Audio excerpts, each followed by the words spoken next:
ACTS stands for Area Churches Together Serving, and we've been around since 1986, so we're about to celebrate our 31st anniversary.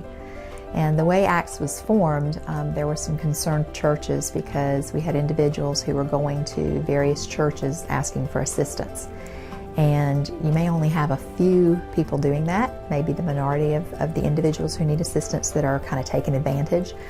But a lot of the smaller churches can only help maybe 1 or 2 families.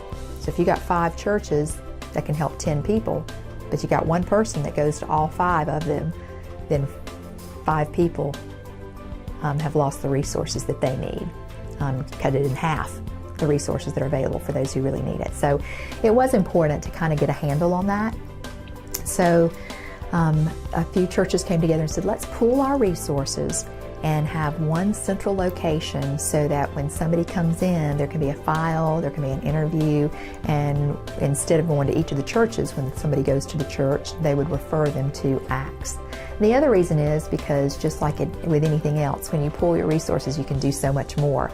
Again, when you've got 5 individual churches who can help maybe 2 people each, you put them together, now we get more support. We're able to go for grants so we can help many more people. And I'm using small numbers. We actually have had, when they first started, I think it was about 14 churches, 12 to 14 churches. Right now we have probably close to 40 churches that come together to assist us.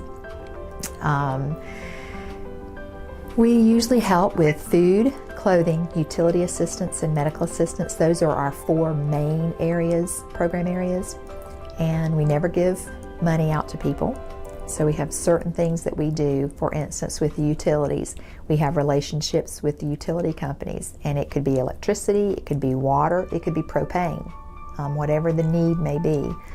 And so when we come in, we find out through the interview process what the need is.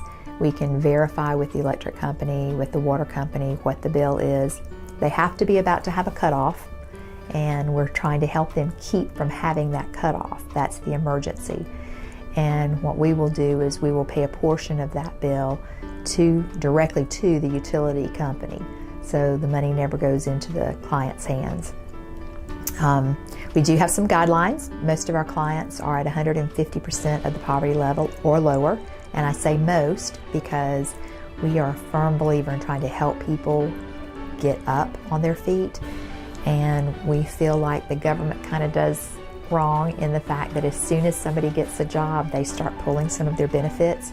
We know that for sure because we don't pay a whole lot here. We're a nonprofit, but we do have a resale store, and we had a couple of women who had housing assistance, and they came to work for us for $8 an hour, working 20 hours a week, and the day they started, the housing authority called and their rent went up once they verified. So if you're in a situation where you're in poverty, you probably have bills stacked up, you're trying to make the ends meet as it is. So when you get this extra income, rather than pulling things, you need a few months to get on your feet, to get situated. So for us, if somebody came in and they were at 150% of the poverty level, and we were assisting them and they got a job, puts them maybe at 200% of the poverty level, then we're not going to start yanking our assistance from them. What we're going to do is say, this is awesome, now that you've got a job, do you have transportation, do you have child care? Let us help you get on your feet for the next 6 months so you can get used to having that income, maybe putting some away in savings, paying off some bills, and that sort of thing. So that's a very important part of what we do. I would say our buzzword around here is partners.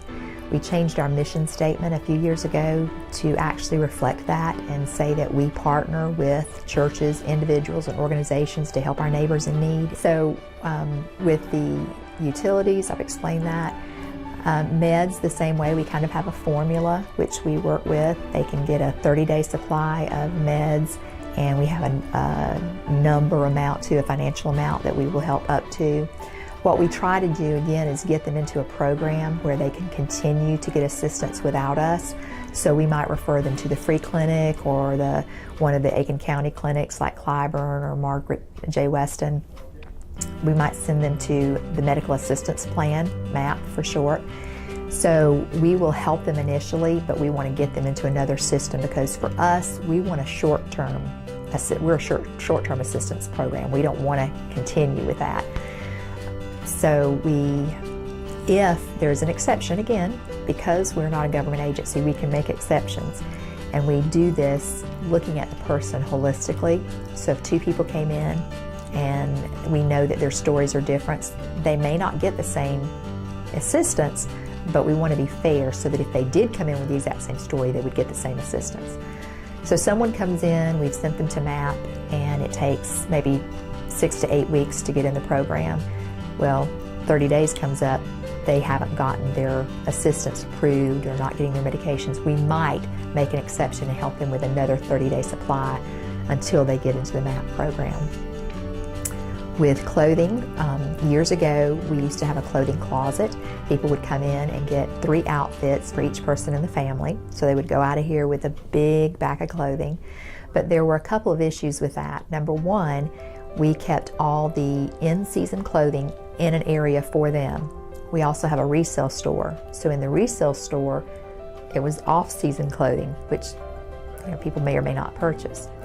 Some of our clients and even our staff said, if I came here in the winter and you had winter clothes back here, I couldn't get anything because I don't wear winter clothes. I'm hot-natured, I wear short sleeves all the time, never wear sweaters, so it wouldn't help me.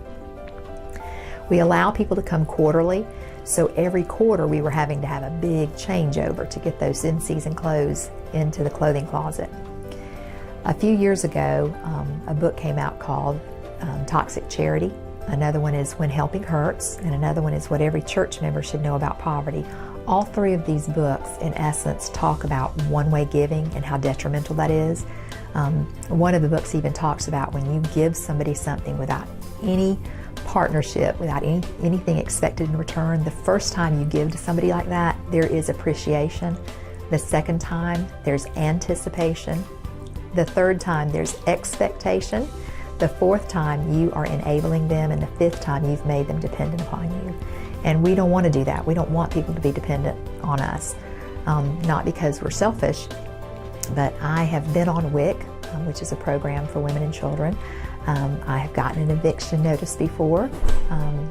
I've had bounce checks, wondered how I was going to pay bills.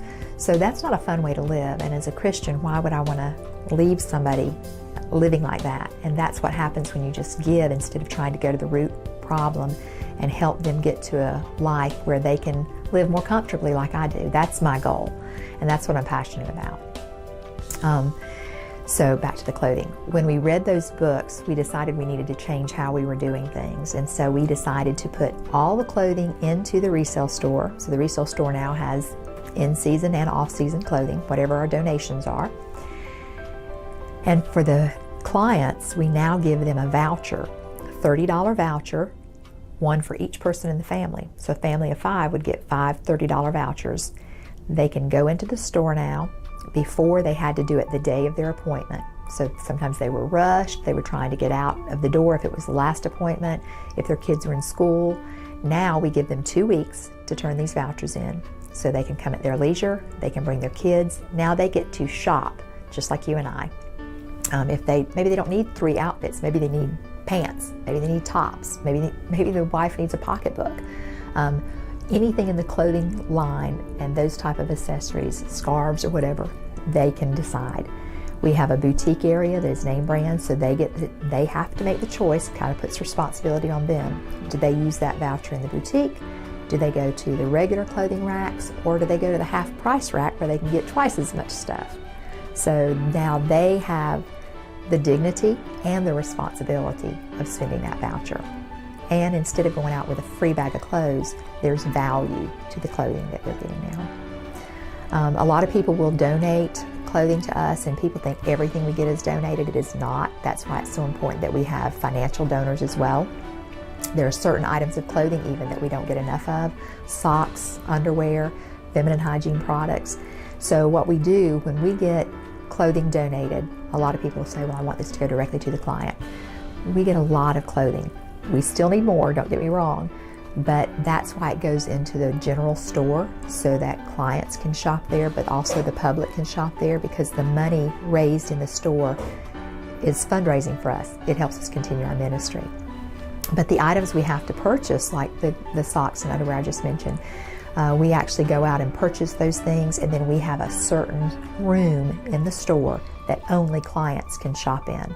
So if something is donated that we don't get a lot of, maybe coats during a certain time of the year, new underwear for men and women, that will go into that area and only clients can shop. They still have to shop, there's still a price to it, but it goes, the general public can't go in there. So people need to know for sure that when they donate something to us, we will appropriately put it, whether it needs to be in the store to help keep our ministry going, which helps clients, or it will go into the client area that only they can shop in. With food, we have two programs. One is our daily program. People can come in every 6 weeks to get a full bag of a full week's worth of groceries for everybody in the house. They would come in. Right now, we have volunteers who handle that. We're looking at the possibility of allowing the clients to go into the food pantry and pick and choose what they would like according to a menu as well. That would give them a little more dignity in that.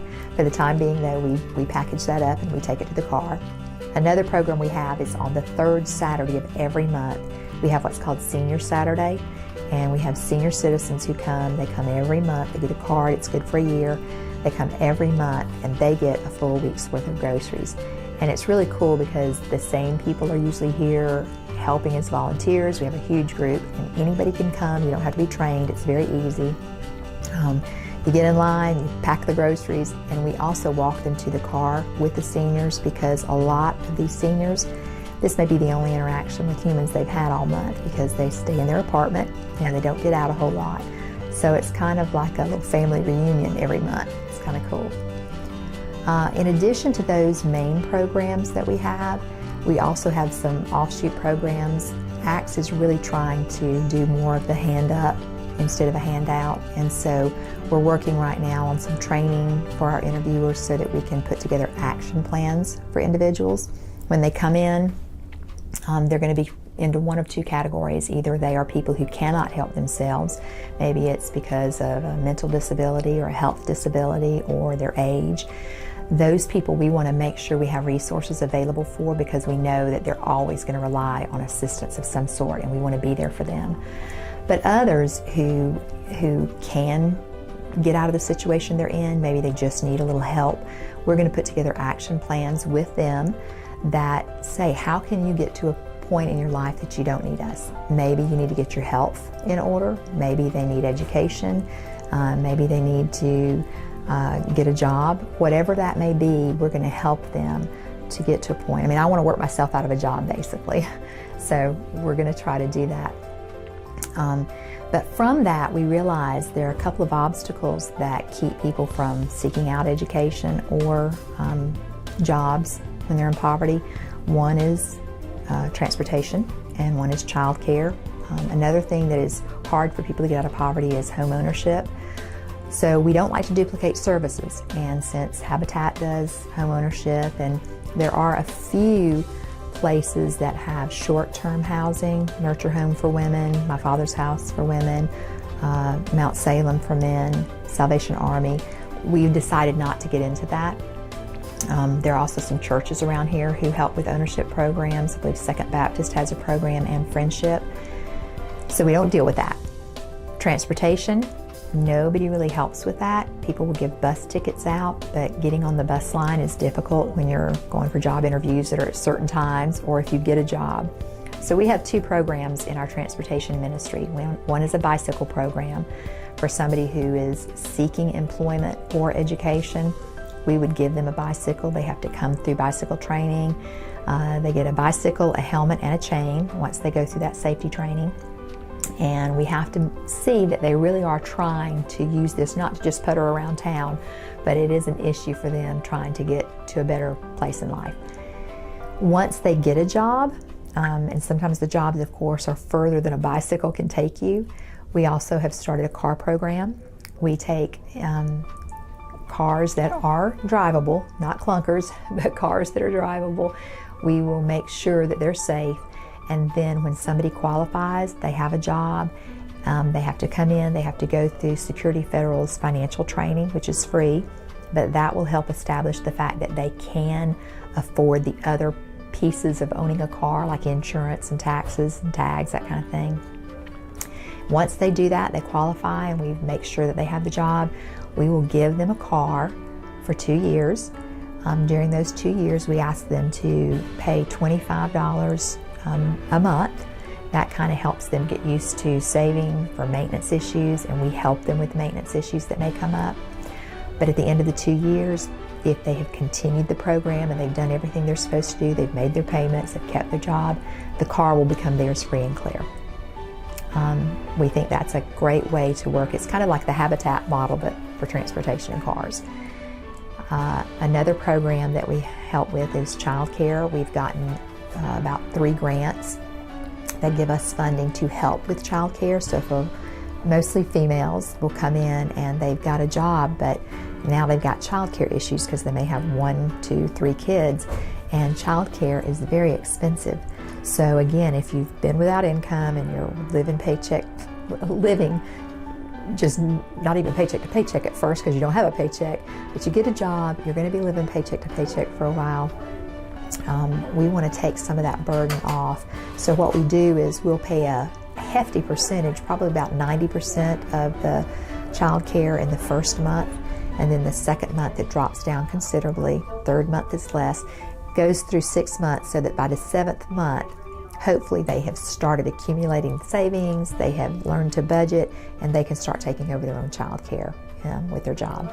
Plus, if they have like 30-day or 90-day evaluations where they get raises, hopefully they will have gotten some raises in that time as well. So those are some things that we've done in addition to our core programs. We are constantly looking and saying, what is the need, what is the issue, and how can we address that issue. So that's kind of what we do in a nutshell. We have about 200 volunteers that help us get through the daily routine.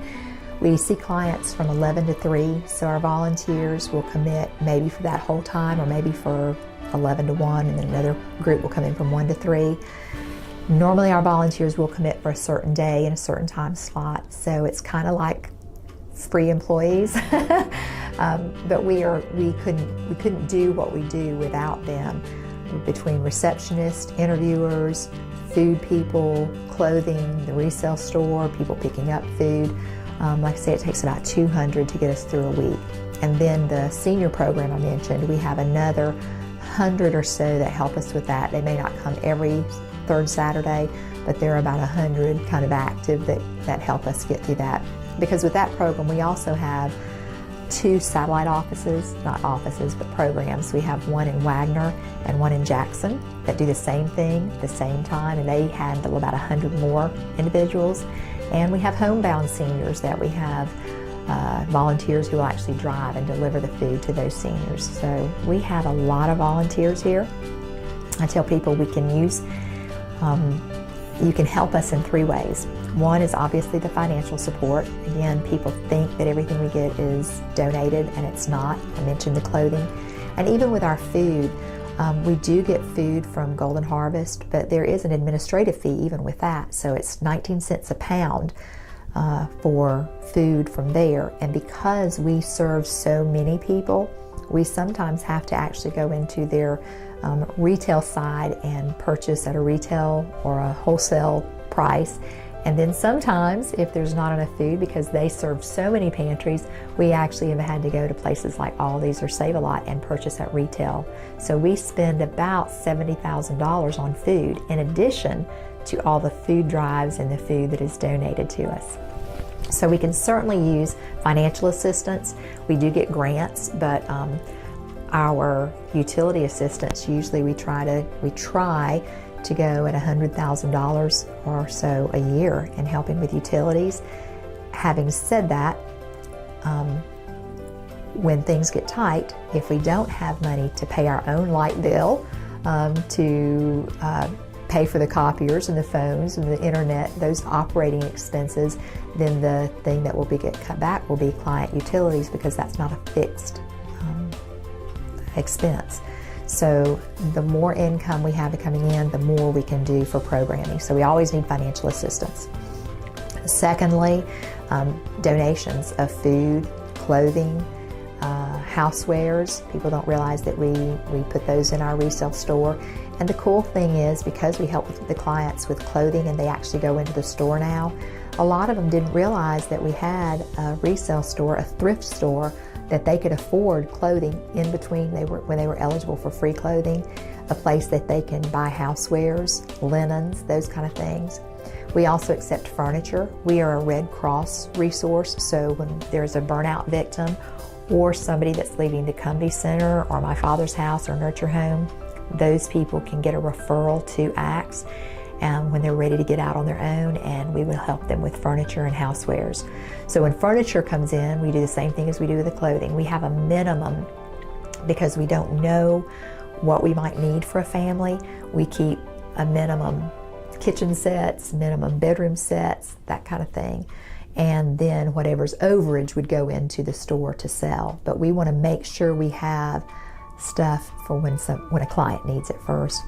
Beds, we do take bedding. A lot of people think that you can't sell mattresses, and we don't have many people in need for a king, but we can give away mattresses to our clients. Most of our clients would be a queen, double, single.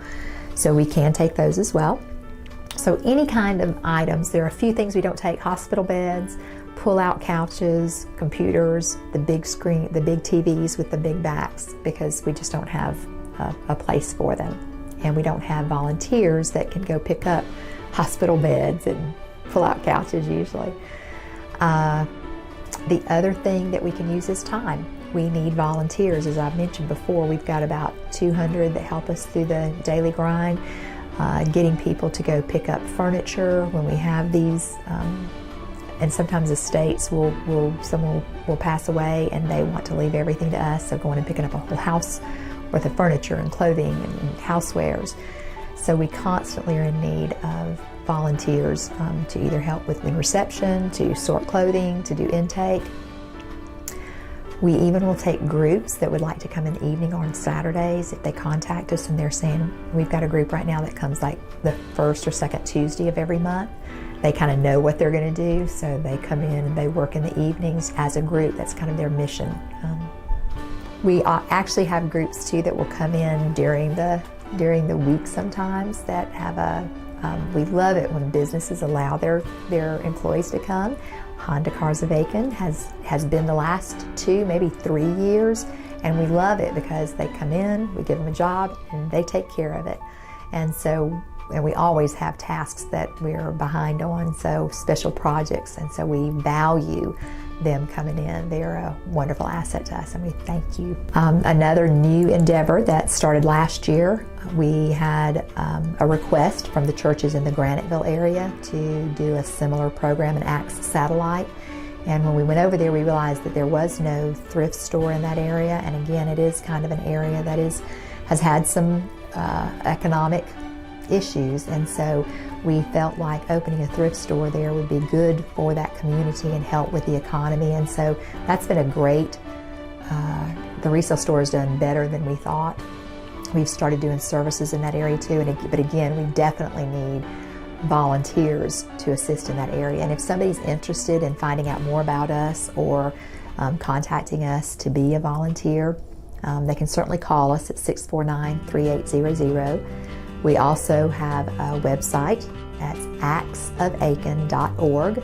They can go there and check us out, and I think there's a place that they can ask for they can either email or get one of our volunteer forms sent to them, and then they can fill it out and get it back to us.